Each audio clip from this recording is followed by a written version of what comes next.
Is it possible to have a Christ-centered home in today's world of trouble and sin?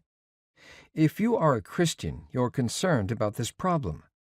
You may be concerned mostly because you recognize that your home falls far short of any such description. If this is true, it is by no means true of you and your home alone.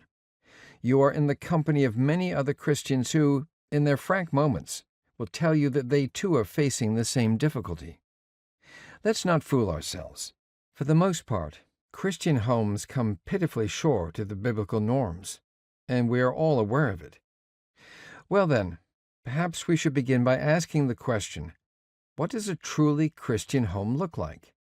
Is it an idyllic place where peace and quiet, tranquility and joy continuously reign? Definitely not. The first and most important fact to remember about a truly Christian home is that sinners live there. The notion that the Christian home is a perfect or near-perfect place is decidedly not biblical. The parents in the home fail.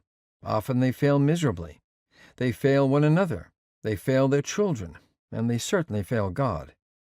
The children fail too.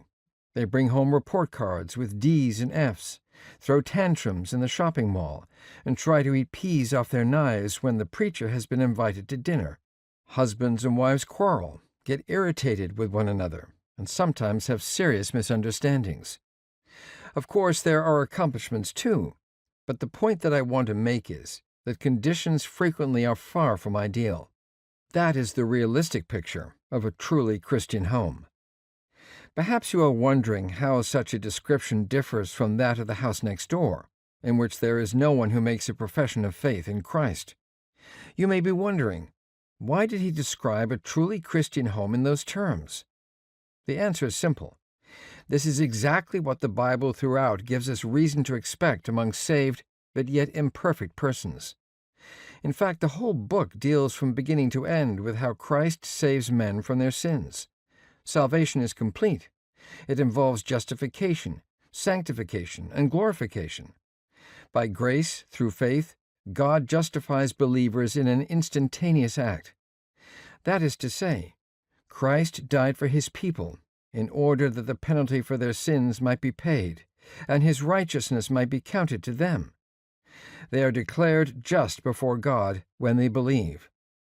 Once justified, Christ saves them from the power of their sins through the lifelong process of sanctification. In sanctification, Christians are made more and more like Jesus Christ. But a lifelong process never ends, and the final goal is never reached until death. At death, Christians are glorified. They are then made completely perfect for the first time. But during this lifetime, Christians continue to sin. But how, you may insist, does your description differ from the description of the unsaved family next door? The question needs to be answered.